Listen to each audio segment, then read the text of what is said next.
28절로 32절에 있는 말씀,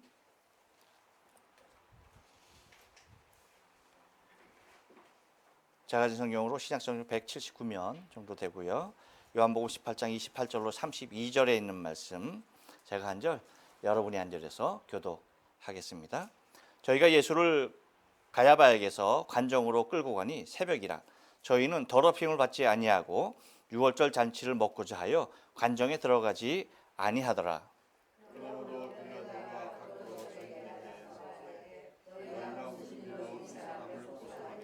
대답하여 가로되 이 사람이 행악자가 아니었다면 우리가 당신에게 넘기지 아니하였겠나이다.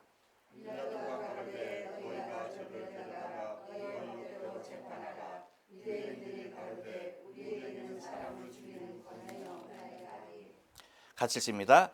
이는 예수께서 자기가 어떠한 죽음으로 죽을 것을 가리켜 하신 말씀을 응하게 하려 함이로라. 아멘. 예, 오늘 요한복음 18장 28절로 32절에 있는 말씀을 가지고 유월절 잔치와 유월절 어린 양이라는 제목으로 말씀을 전합니다. 우리 다 같이 한번 인사할게요. 옆 사람을 인사하시고 앞뒤 사람을 인사하시고 그리고 사랑하는 가족들과 함께 인사하실 때 지난 한 주간 동안 평안하십니까? 인사합니다. 지난 한 주간 동안 평안하십니까? 평안하십니까? 평안하십니까? 예.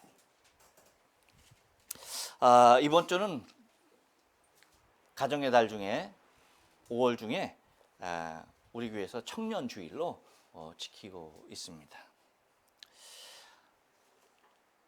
인생이 어쩌면 가장 꿈이 많고 모든 것을 상상할 수 있는 그러한 좋은 때, 그리고 육체적인 한계, 건강상에 있는 그러한 모습에서 가장 최절정기를 누릴 때가 바로 청년의 때가 아닌가 싶습니다. 특별히 21세기를 맞아 우리 대한민국, 특별히 우리 대한민국을 이끌어가는 청년들의 모습이 눈에 띄게 부각되어지는 것을 바라보고 있습니다. 뭐 여러 각 분야에서 다 마찬가지만 특별히 예체능계에서 그 활약이 굉장히 두드러지는 것을 볼 수가 있어요. 세계의 모든 콩쿨 대회 같은 데 보면 여러분 탑 클래스, 성악이면 성악, 악기면 악기 최고의 클래스에 있는 사람들이 다 한국 사람들입니다. 믿겨지지 않죠. 그뿐만 아니죠. 여러분 우리가 잘 알다시피 누굽니까? 이거 어떻게 알았어? 예. 손흥민 선수만 하더라도 굉장하죠. 영국 현지 시각으로 지난 주일날 손흥민 선수가 2021-2022 시즌에서 23골을 기록을 합니다. 그래서 영국 프리미엄 리그에서 최초로 득점 왕에 이르게 되는데, 이것은 손흥민 선수 혼자만의 기록이 아닌 아시아에서 최초의 기록이 되고 있는 것이죠. 그것도 득점 왕이었던 것입니다.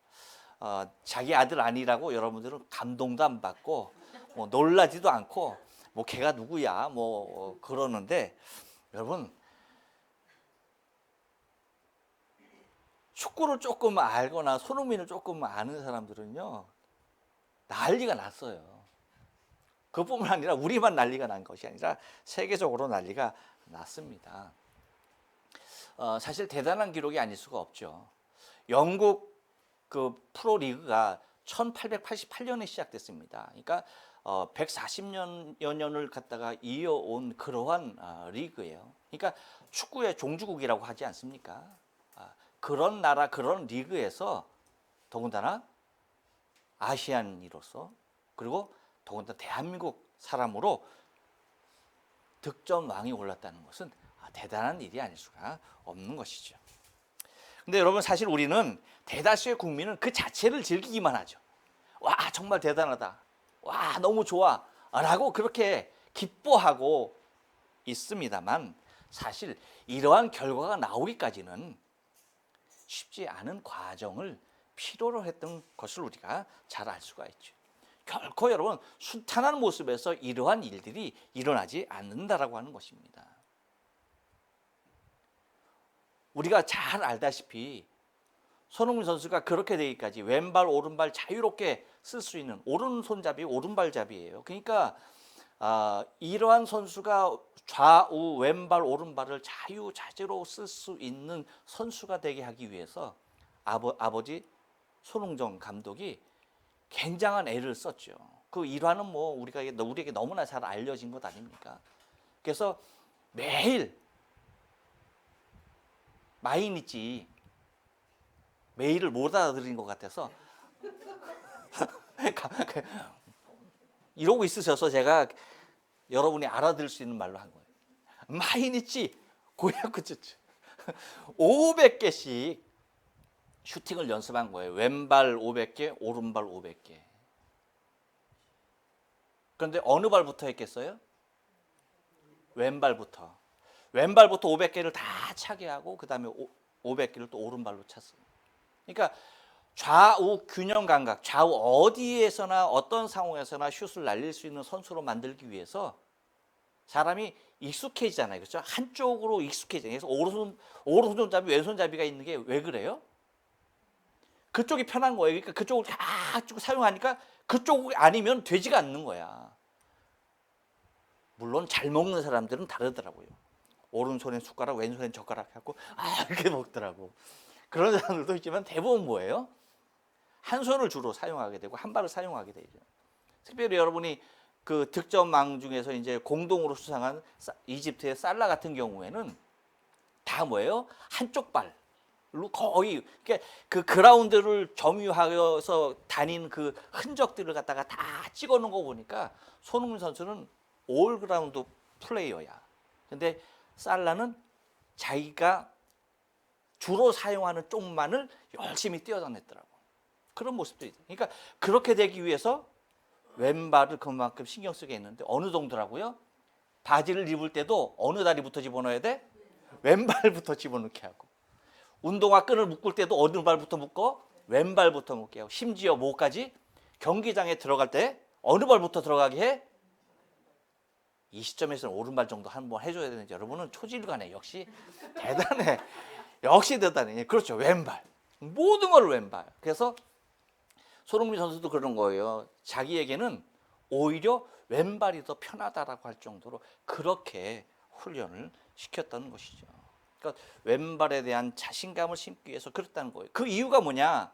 그 이유를 갖다가 아버지가 얘기하는 것이 이렇게 얘기하는 거예요. 정말 극도로 긴장된 순간에 찾아오는 아주 짧은 기회에 이성적 판단을 내리는 것은 거의 불가능에 가깝다는 거예요. 그렇기 때문에 평소에 기본기가 잘 다져 놓아야지 결정적인 순간에 뭐예요? 반사적으로 최고의 판단과 몸짓이 나온다는 거예요. 그러니까 결정적인 순간에 뭐야? 그 자체를 그냥 습관적으로 다스릴 수 있는 그러한 지경에 이르기까지 했다는 것입니다. 근데 사실은 이 부분만 아니죠. 운동 신경 경기장 내에서뿐만 아니라 이 아버지가 정말 굉장하신 분인데 정말 기독교 정신으로 가득 차신 분인데 뭐를 또 강조했어요? 다른 것 아니거든요. 선수에게 있어서 기술도 좋지만 인성인 부분, 인품, 인성 이것을 굉장히 강조한 거예요. 그래서 선수에게 있어서 가장 치명적인 게 뭐냐라고 할 때에 교만해지는 것. 교만해지는 순간 모든 것이 다 무너진다는 거죠. 그래서 교만해질 수 있는 모든 환경을 다 배제시키는 거죠. 그래서 그것을 누구부터 실천하는 거예요? 아버지부터 그렇게 실천했어요. 여러분 손흥민 선수가 얼마나 많은 TV에도 나오더라고. 얼마나 많은 대회를 통해서 얼마나 많은 트로피 상을 받았겠어요. 근데 그것을 다 어떻게 해놨겠어요, 여러분? 어떻게 해놨다고요? 그걸 딱 오늘 다 진열해 놨겠죠. 진열해 놓은 게 아니라 그걸 갖다가 다 박스에다가 넣어가지고 그냥 창고에다 다 몰아놓은 거예요. 그 이유가 뭐냐라고 할 때에 그것을 보는 순간 자랑하고 자만해지기 쉽기 때문에 그 모든 환경 자기 자신부터 그 모든 것을 다 배제시켜 놓았다는 것이죠. 그래서 늘 강조한 게 뭐예요? 겸손과 감사. 겸손해야 하고 감사해야 한다. 그것을 아주 그냥 귀가 따갑도록 말을 하고 그의 인성을 그렇게 길러왔던 것이죠. 그렇게 한 배경 중에는 그렇게 말하는 거예요. 손흥정 감독이 하는 말이, 아들이 축구만 잘하는 기계를 만들고 싶지 않았다는 거예요. 축구만 잘하는 그런 기계적인 인간이 아닌 축구장 밖의 세상도 너무나 넓은 세상이 있다는 거죠. 그 세상에서도 훌륭하게 살아갈 수 있는 인격체가 되길 원했다는 것입니다. 근데 여러분, 사실 축구 선수에만 그렇겠어요? 아니죠. 사실 인간의 삶은요, 여러분, 하나님 앞에서나 세상에서 뭡니까? 얼마나 겸손해지는가의 문제예요. 인생은 다른 거 아니에요. 하나님 앞과 세상 앞에 얼마나 겸손한가, 그리고 얼마나 감사한 삶을 사는가, 이거예요. 옆 사람을 얘기해 줍니다. 인생 별거 없습니다. 겸손과 감사입니다. 그거예요. 얼마만큼 하나님 앞에 겸손한 모습으로 나 자신을 바라보고 세상의 사람들에게 얼마나 낮은 자의 모습으로 섬기며 감사하고 있는지, 그게 인생이에요, 여러분. 이것을 떠나서 그 어떤 인생도 아무리 많은 성공을 이루었다 하더라도 그건 진정한 성공이 아니에요. 아무것도 없어도 이것 하나만 있으면 인생 성공한 겁니다.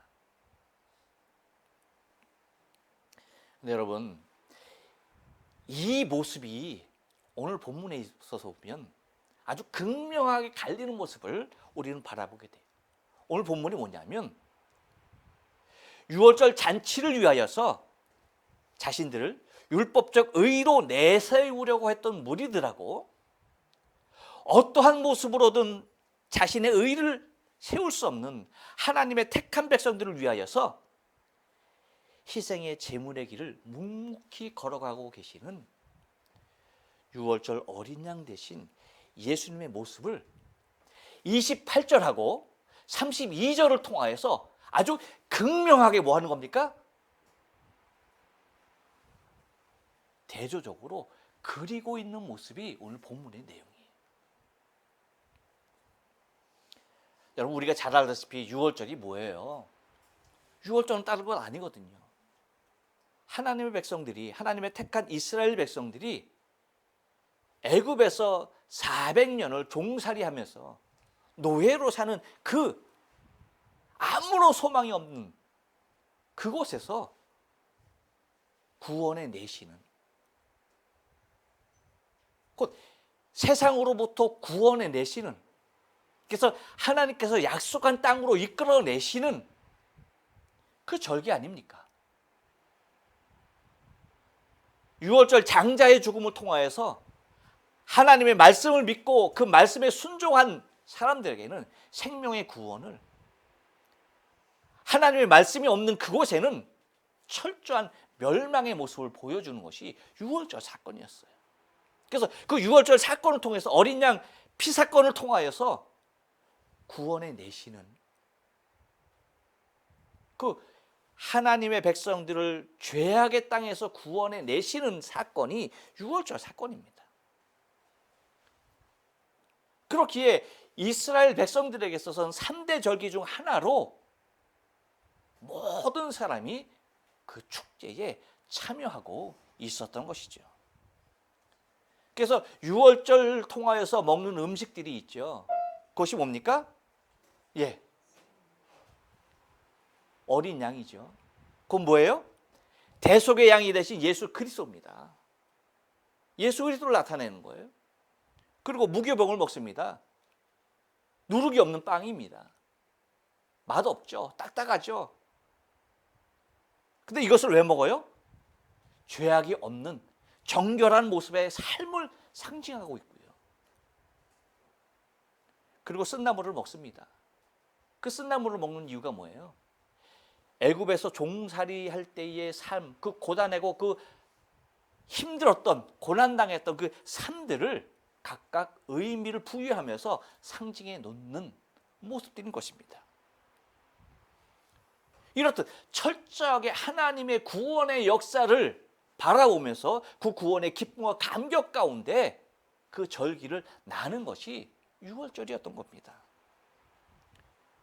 그런데 여러분, 이 하나님의 구원의 역사를 이루고 구원의 은혜로 말미암아서 구원을 쟁취한 그들의 삶 가운데 그들은 변질되어지죠. 그래서 유월절을 지내는 모습도 달라지게 되는 것을 바라보게 됩니다. 그래서 이 모습, 유월절의 진정한 모습을 오늘 본문을 통하여서 대조적으로 그리고 있는 모습들을 우리는 바라보게 됩니다. 그래서 유월절을 잔치의 모습으로 즐기려고 했던 대제사장들의 모습과 유월절 어린 양으로서의 희생의 제물로 자신의 길을 말씀에 입각한 모습으로 걸어가고 계신 예수님의 모습을 대조적으로 그려지고 있는데요. 그 모습을 우리가 좀 오늘 살펴보면서 은혜를 나누기를 원하는데, 유월절 잔치를 먹고 즐기기 위하여서 그 기득권을 가진 자들이 먼저 급하게 처리할 일이 있었던 것을 오늘 본문에서 보여주고 있습니다. 그것이 뭡니까? 한번 따라서 합니다. 속전속결로 이루어져야만 했습니다. 28절 상반절입니다. 거기 보면 그렇게 얘기해요. 다 같이 읽어봅니다. 시작. 저희가 예수를 가야바에게서 관정으로 끌어가니 새벽이라 라고 얘기합니다. 여러분, 이 흐름이 여러 가지 흐름의 모습을 우리가 바라볼 수 있는데, 먼저 인적인 흐름입니다. 그것이 뭐예요?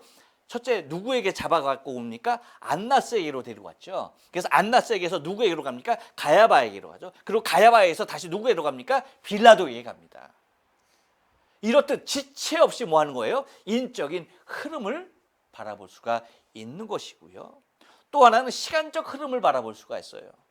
밤에서 어디로 이어지는 겁니까? 바로 새벽으로 이어지는 모습을 바라보고, 그러니까 시간적 흐름을 아주 다투는 모습을 바라볼 수가 있는 것입니다. 왜 이렇게 시간적 흐름을 이렇게 급박하게 흘러가느냐라고 할 때 그것은 민의적 흐름이 있기 때문이에요. 왜? 많은 사람들이 다 잠자고 있는 그 시간에 일을 뭐예요? 급속도로 처리하는 거죠. 왜?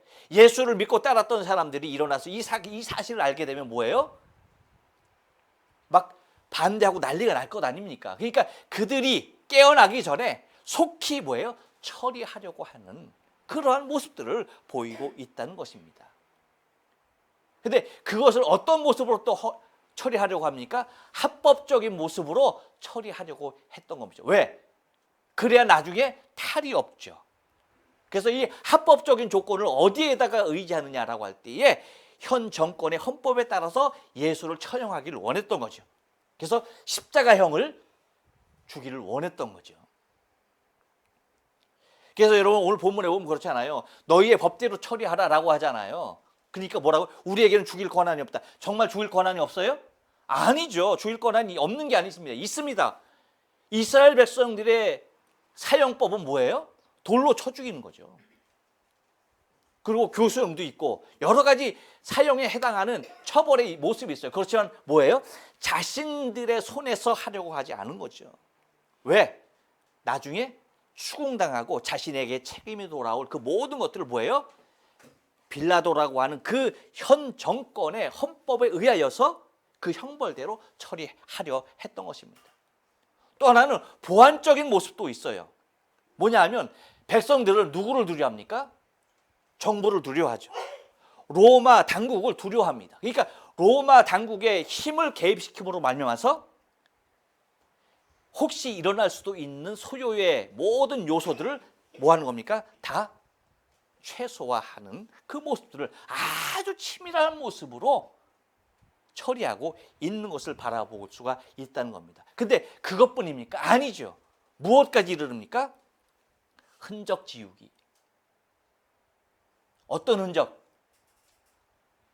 예수님의 엄청난 흔적들, 예수님께 행하신 놀라운 일들, 그 모든 것들을 다 지우려고 했던 거죠. 무엇을 통하여서? 십자가에서 처형함을 통하여서 그에게 예수님에게 무엇을 씌우는 겁니까? 오명을 씌우는 거죠. 여러분, 십자가에서 죽음이 어떤 죽음이에요? 극형이죠. 로마로 얘기하면 뭐예요?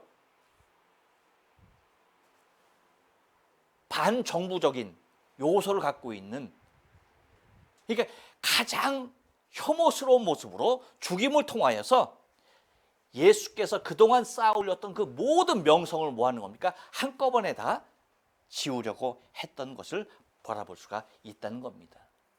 그래서 그들이 빌라도 앞에서 목이 터져라고 계속해서 외쳤던 것이 뭡니까? 십자가에 못 박으소서, 십자가에 못 박으소서, 십자가에 못 박으소서 라고서 빌라도가 그 어떤 말도 할 수 없도록 계속해서 무엇을 외치는 겁니까? 십자가 처형을 외쳤던 것을 바라보게 된다는 것입니다. 그뿐만 아니죠. 이 일은 꼭 먹고 알 먹고 도랑치고 가재 잡는 격이 되는 것입니다. 곧 그 모든 오명을 로마 당국에게 전가시킴으로 말미암아서 당국에 대한 백성들의 분노를 일으키게 하고, 그리고 자기들은 그 모든 비난을 면하게 되어지는 일석이조의 모습을 노리려 했던 것을 바라보게 됩니다. 그렇기 때문에 이 모든 일을 뭐예요? 속전속결로 처리하려 했던 것이죠. 만약에 여러분 정당한 사유로 하려고 했다면 이렇게 합니까? 아니에요. 당시에도 법이 있어요. 그 절차에 의하여서 재판이 되어져야 하는 겁니다. 그렇기 때문에 빌라도가 묻는 이유가 다른 것이 아니에요. 그에게 무슨 죄가 있느냐라고 묻는 이유가 적법한 절차를 요구했던 것을 바라보게 된다는 것입니다. 그런데 그러한 적법적인 절차를 따지자고 한다면 예수님께서 십자가에서 죽을 이유가 있습니까? 없습니까? 없는 거죠. 그러니까 속전속결로 막 그냥 몰아붙임을 통하여서 그 일들을 처리하는 거죠. 이제 우리나라 국회에서는 더 이상 이제 그런 것들이 없어야 되겠지만 뭐예요, 여러분? 날치기라는 거, 법적인 통과, 그렇죠? 막 그냥 싸움 일어나고 난리가 나지 않습니까? 그런 일들, 그런 게 여러분 지금만 있는 것이 아니고 옛날에도 있었던 것을 바라보게 된다는 겁니다. 뭐냐 하면 이 종교 지도자들에게 있어서는요, 자신들보다 우위에 있거나 명성을 받는 자들이 있어서는 절대 안 된다는 거예요. 자신들이 정답이 돼야 되고, 자신들이 기준이 돼야 되고, 자신들이 모든 영광을 받아야 된다는 것입니다. 곧 자신들이 하나님 위치에 있으면서 그 모든 것들을 자신의 의지대로 처리하길 원했던 부류인 것을 바라보게 된다는 것입니다. 이것이 유월절 잔치를 즐기려는 기득권을 가진 자들의 모습이었던 것입니다. 또 하나, 유월절 잔치를 먹고 즐기기 위해서 기득권을 가진 자들은요, 한 번 더 따라서 합니다. 율법이 자신들을 지키는 수단이었습니다. 예, 여러분 28절 하반절 말씀을 다 같이 한번 읽어볼게요. 시작. 새벽이라 저희는 더럽힘을 받지 아니하고 유월절 잔치를 먹고자 하여 관정에 들어가지 아니하더라. 예. 이게 무슨 얘기냐 하면 다른 것 아닙니다. 왜 관정에 들어가지 않았어요? 관정에 들어가지 않은 이유는 한 가지입니다. 그 관정이, 빌라도의 관정이 뭐예요? 할례 받지 아니한 이방인의 관저라는 거예요. 그러니까 할례 받은 하나님의 택한 족속으로서 이방인의 집에, 이방인의 관저에 들어갈 수가 없다는 겁니다. 왜? 부정해지니까. 부정해지니까. 부정하면 뭐 해야 돼요? 유월절 잔치에 참여할 수가 없으니까. 그러니까 예수님을 잡아가지고 빌라도 관정까지 가서 뭐예요? 밖에서 빌라도를 불러내는 거죠. 그러니까 빌라도가 뭐 하는 거예요? 밖으로 나왔던 것이죠.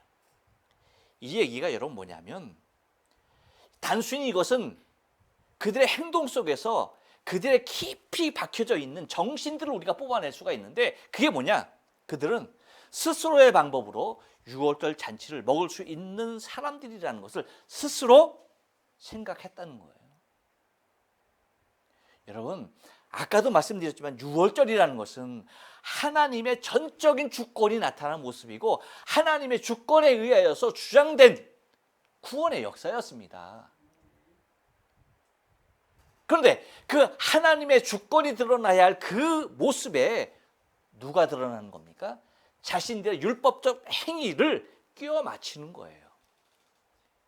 그래서 드러나는 하나님의 영광이 자신들의 율법적 행위, 자신들은 율법에 완전하다라고 하는 그 모습으로 뭐 하는 겁니까? 딱 틀어막고서 아버지 앞에 돌아가야 할 영광들을 자기들이 그 하늘을 율법의 행위로서 틀어막고 뭐 하는 겁니까? 그 모든 영광을 자신들이 독차지하고 있는 모습이라고 하는 것입니다. 그래서 축제에서 자신들의 스스로를 주인공이 되는 것을 서슴지 않았던 것입니다. 그래서 유월절 잔치에서 자신들이 철저하게 주인공의 모습으로 등극하고 있다는 것이죠. 어린 양의 피로 자신들을 구원한 하나님의 구원을 자신들의 율례적 행위로 다 치를 했다는 사실을 바라볼 수가 있다는 것입니다. 그러니까 자신의 행위로서 구원에 이룰 수 없다, 있다 없다? 있다라고 얘기하는 거예요, 그들은. 여러분, 어디 하나님께서 주신 율법에 어디 이방인의 관저에 들어가지 말라는 법이 어디 있어요? 그런데 그들은 스스로의 율례를 통하여서 스스로의 그런 행위를 통하여서 뭐 하는 겁니까? 하나님의 말씀 그 권위 그 위에 자신들의 행위를 심으려 했던 것을 바라보게 된다는 것입니다. 곧 자신들의 행위로 자신들의 행위로 말미암아서 자신들의 정결한 모습을 유지할 수 있었다라고 하는 잘못된 믿음을 그들은 소유하고 있었다는 것입니다. 유월절의 속죄의 개념을 그들은 철저하게 왜곡하고 있었던 것이죠.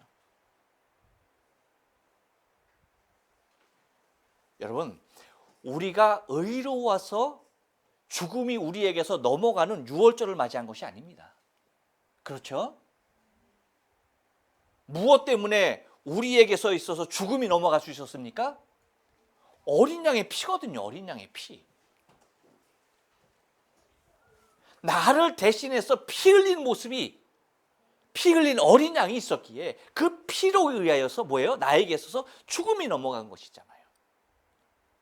그런데 이 대제사장들의 개념은 당시 종교 지도자들의 개념은 다른 것이 아니죠. 자신들의 행위로 자신들의 정결함을 유지할 수 있었다라고 하는 잘못된 믿음 가운데 사로잡혀 있었고 그것은 유월절에 관한 잘못된 개념이 그들의 중심 가운데 깊이 자리할 수밖에 없었던 환경인 것입니다.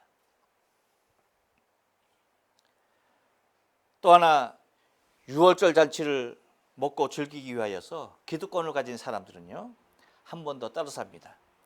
자신들이 정당한 잣대였습니다. 예, 여러분 30절 말씀을 다 같이 한번 읽어볼게요. 시작. 대답하여 가로되 이 사람이 행악자가 아니었다면 우리가 당신에게 넘기지 아니하였겠나이다. 예. 이 말이 무슨 말인 거니? 29절에서 뭐라고 말합니까? 빌라도가 뭐예요? 그러므로 빌라도가 밖으로 저희에게 나가서라고. 빌라도가 왜 밖으로 나간지 이유는 아는 거죠, 이제. 그렇죠? 그들이 자신들이 유월절 잔치에 참교하기 위해서 거기 들어가면 자신들이 더럽게 된다라고 하는 그 모습 때문에 거기 관저에 안 들어간 거예요. 그러니까 빌라도가 밖으로 나온 겁니다. 그래서 뭐 하는 거예요? 말하되 너희가 무슨 일로 이 사람을 고소하느냐라고 하는 거죠. 그러니까 빌라도는 뭐예요? 법적인 절차를 밟아서 와라라고 얘기하는 거예요. 그에게 무슨 죄가 있느냐, 무슨 일로 고소하려고 하느냐, 그 죄 몫을 대라라고 얘기하는 겁니다. 그런데 그들이 죄 몫을 댑니까 안 됩니까? 죄 몫을 댈 수가 있었어요, 없었어요? 없었죠. 그러니까 뭐라고 얘기하는 겁니까? 그러니까 30절에서 얘기하는 것이에요. 이 사람이 행악자가 아니었다면 뭐예요?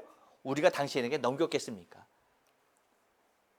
이 사람이 행악자가 아니었으면 우리가 이 사람을 왜 당신에게 데려왔겠습니까? 라고 얘기하는 거예요. 정확한 제목을 지목합니까? 안 합니까? 하지 못하는 거예요. 막연한 죄목입니다. 그런데 그 죄목의 기준이 뭐예요? 자신들의 기준이야. 무슨 얘기인지 아시죠? 자신들이 정당하다 하면 정당한 거고 자신들이 이것이 죄다라고 하면 죄가 되는 거예요. 그러니까 이 사람이 죄가 있다 하면 죄가 되는 것이고 이 사람은 죄가 없다 하면 죄가 없는 사람이 되는 거예요. 곧 그들 스스로의 정당성이 잣대가 되어지는 모습인 것을 바라볼 수가 있는 것입니다. 그것은 뭐냐면 자신들에게 갖고 있는 그 기득권에 대하여서 침해가 되기만 한다라고 한다면 다 뭐야? 다 험악한 죄라고 하는 거예요. 자신들의 기득권을 해칠 수 있는 요소만 있다고 한다면 어떤 죄라도 다 씌울 수 있었다는 것입니다. 왜 이렇게 됐겠어요, 여러분? 왜 하나님의 제사장들이 왜 이렇게 됐겠어요? 왜 당시 종교 지도자들이 왜 이렇게 됐겠어요? 이렇게 된 이유는 다른 데 있지 않습니다. 세상에 도취되어 있기 때문에 그래요. 세상의 맛을 받기 때문에 맛을 완전히 세속화되어 있기 때문에 그렇습니다.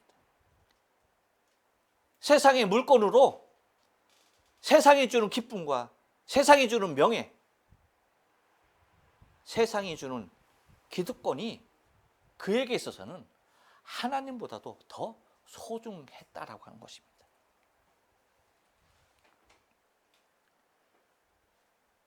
그러한 그들에게 그들의 잘못을 지적하며 회칠한 무덤과 같다라고 하며 독사의 자식이라고 얘기하는 예수가 그들의 눈에 곱게 들어올 리가 없었죠. 그러니까 그들의 입장에서는 예수가 죽어야 했던 이유는 다른 것 아닙니다. 무엇입니까?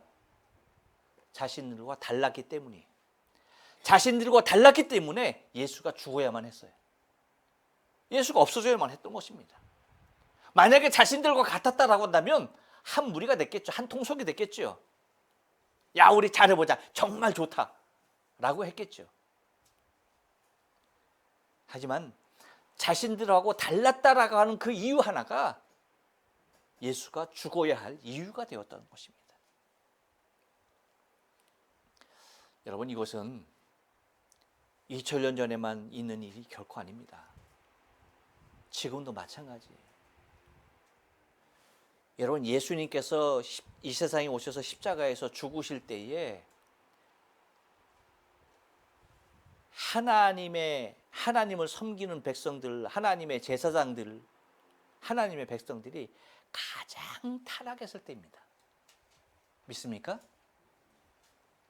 가장 타락했을 때예요. 근데 이러한 시대적 부패가 극치를 이루는 요소가 뭐냐면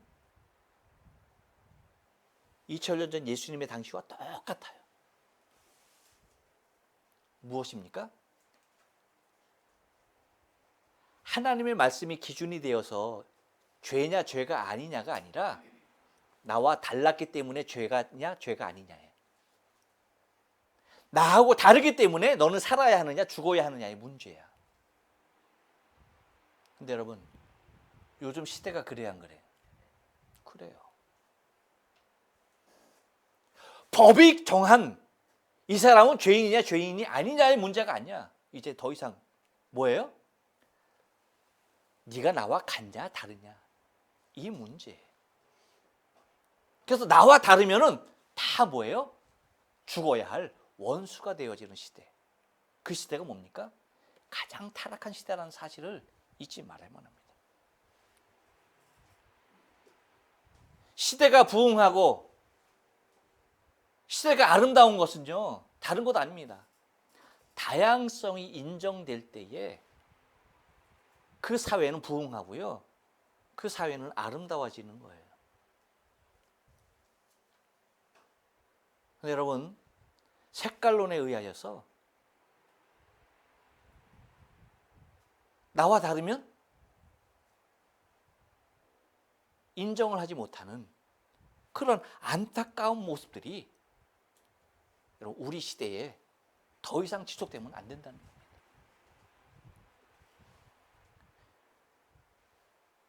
종교 지도자들에게 있어서 자신들이 잣대가 되어지는 모습을 통하여서 이 사람이 행악자가 아니었다라고 한다면 당신에게 데려왔겠느냐 라고 하는 막연한 죄목으로도 사람을 죽일 수 있는 그러한 모습이 되었다는 사실을 바라볼 수 있어야만 한다는 것입니다. 이것이 유월절 잔치를 즐기려고 했던 하나님의 구원의 역사 앞에서 그 구원의 하나님의 모습을 바라보지 못하고 오직 그 잔치만을 즐기려 했던 기득권을 가진 사람들의 모습이고요. 유월절 어린 양의 모습은 어떻습니까, 여러분? 한번 따라서 합니다. 말씀대로의 삶이었습니다.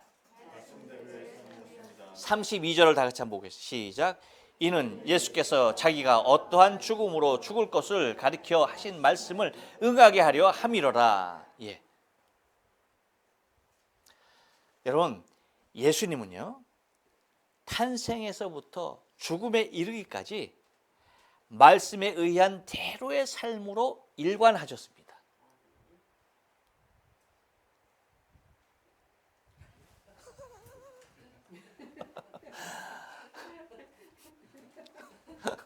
이상한 눈으로 저를 바라보고 계시면 안 돼요.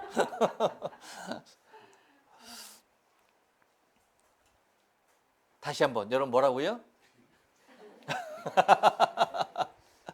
봐요. 예수님은 탄생에서부터 죽음에 이르기까지 말씀에 의한 대로 당신의 삶을 일관하셨어요. 그래서 예수님의 예루살렘 탄생도 왜 예루살렘에서 탄생했어야 했습니까? 말씀에 예루살렘에서 날 것이다. 베들레헴에서 날 것이다. 예루살렘. 베들레헴에서 날 것이다. 그렇죠? 그렇기 때문에 베들레헴에서 뭐예요? 탄생하신 겁니다. 그리고 십자가에서의 죽음은 왜 십자가에서 죽으셔야만 했습니까? 십자가에서 죽을 것을 말씀하셨기 때문에 십자가에서 죽음에까지 이르셨던 것입니다. 곧 아버지께서 말씀하신 대로 뭐예요? 탄생해서 죽음에 이르기까지 모든 것이 아버지의 말씀이 당신의 삶 가운데 적용되어지고 이루어지는 삶을 그렇게 가셨던 것을 바라보게 됩니다. 이 모습에 대하여서 이사야 선지자는 그렇게 말하죠. 그가 곤욕을 당하여, 이사야 53장 7절입니다. 그가 곤욕을 당하여 괴로울 때도 그 입을 열지 아니하였으며 마치 도수장으로 끌려가는 어린 양과 털 깎는 자 앞에서 잠잠한 양같이 그의 입을 열지 아니하셨도다 라고 얘기합니다. 근데 여러분 이것은 그냥 이 모습 그대로 그냥 양이 털 깎는 자 앞에서 잠잠하였다라고 하는 이러한 모습만을 그린 것이 아니에요. 도살하는 자 앞에서 털 깎는 자 앞에서 잠잠하였다라고 하는 말은 여러분 그런 모습으로만 한정지어서 생각하면 결코 안 되는 겁니다. 뭡니까? 이것은 하나님 앞에서 자신의 뜻과 의향에 대하여서 결코 주장하지 않았다는 거예요. 무슨 얘기인지 아십니까? 당신의 뜻이 있어요, 없어요? 있습니다. 당신의 의지가 있어요, 없어요? 있습니다.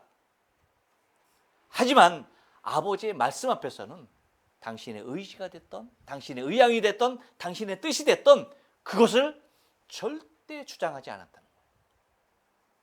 이것이 중요한 거예요. 다시 말하면 말씀대로의 삶을 그대로 사셨다는 겁니다.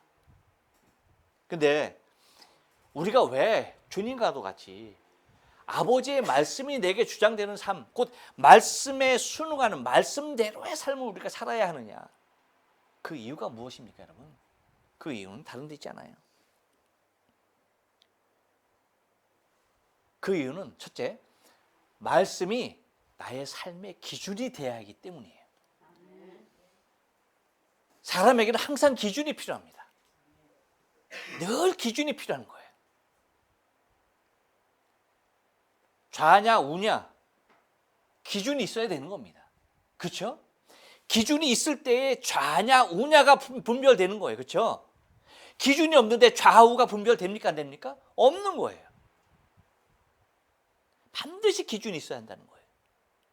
가야 하느냐 말아야 하느냐 기준이 있어야 한다는 거예요. 해야 되느냐 말아야 하느냐 반드시 기준이 있어야 된다는 거예요.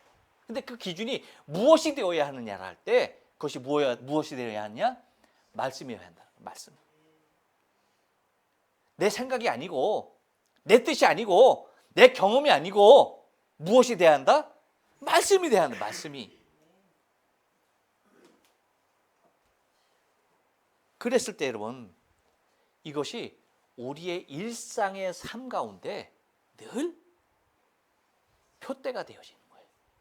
우리 일상이 그래서 늘 앞으로 나갈 수 있는 모습이 되는 거예요. 그렇기 때문에 우리의 기준적인 삶을 위해서, 우리의 일상을 위해서 말씀대로 날마다 살아야 할 이유가 바로 여기 있고요. 두 번째는 위기적인 삶일 때 그래요. 위기적인 삶일 때. 여러분 우리가 늘 일상의 삶이 늘 그냥 일상과 같아요? 아니죠. 일상의 삶 가운데 늘 찾아오는 위기가 있습니까? 없습니까? 있다는 거예요. 다시 말하면 이 위기적인 삶이라는 얘기는 다른 것이 아니라 결정적일 때가 있다는 거예요. 결정적일 때. 아까 말씀 서두에 여러분이 말씀드렸듯이 손흥민이 아버지가 그렇게 왼발을 하고 그렇게 몸에 배게 했던 이유가 뭐예요? 결정적일 때를 위한 것이죠. 결정적일 때. 결정적일 때 어디로 흘러가느냐? 여러분 우리가 말씀의 기준으로 살아야 하는 이유가 일상을 그렇게 살아야 할 이유가 다른 데 있는 것이 아니에요. 우리에게 그 일상을 통한 어떤 때 순간적인 그런 결정적인 위기적인 모습이 우리에게 닥칠 수 있다는 거예요. 그때 내가 어떻게 대처하느냐라고 할 때에 그것이 반사적으로 뭐예요? 말씀에 의한 하나님의 성령에 이끌리는 그 놀라운 이끌림을 당할 수가 있다는 거예요. 일상을 말씀으로 순종하며 살아가는 그 모습의 삶이 적용됐을 때 결정적인 삶을 움직일 때에 그러한 위기적인 상황에서 우리가 벗어날 수 있는 이유가 되어진다는 것입니다. 마지막으로 여러분 우리가 말씀대로 살아야 할 이유가 무엇이냐? 왜 예수님께서 이렇게 말씀에 늘 순응하면서 말씀대로의 삶을 사셨느냐? 그 이유가 뭐냐? 궁극적인 이유입니다. 궁극적인 이유가 뭐예요, 여러분? 하나님의 영광이에요. 하나님의 영광. 아버지의 영광을 위하여서 말씀대로의 삶을 사는 거예요. 우리 삶의 이유가 뭐예요?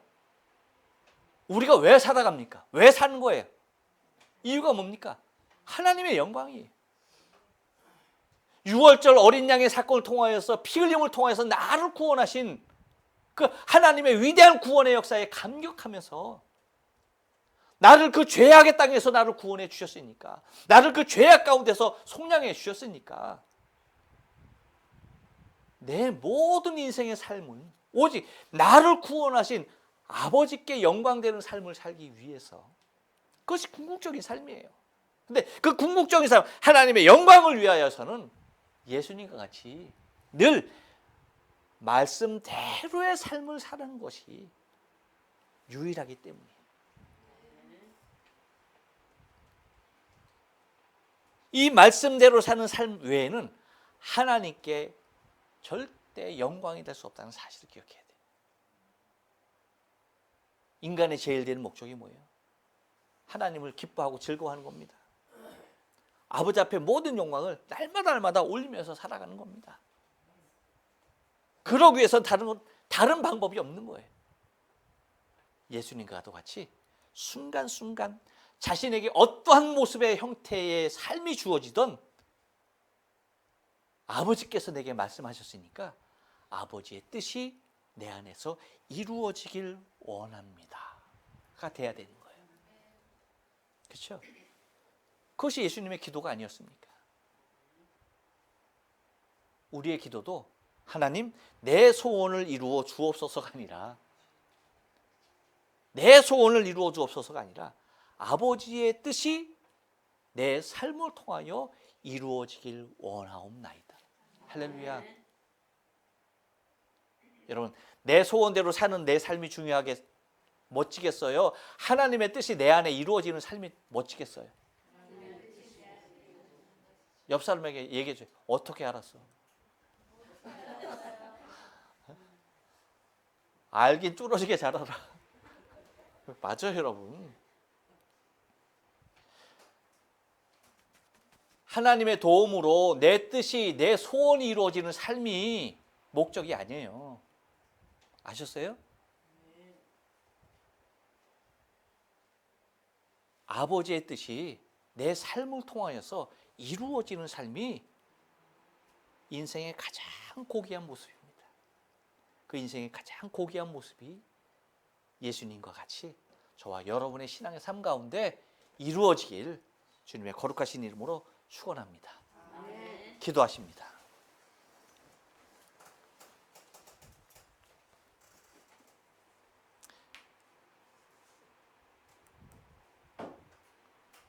우리 시간에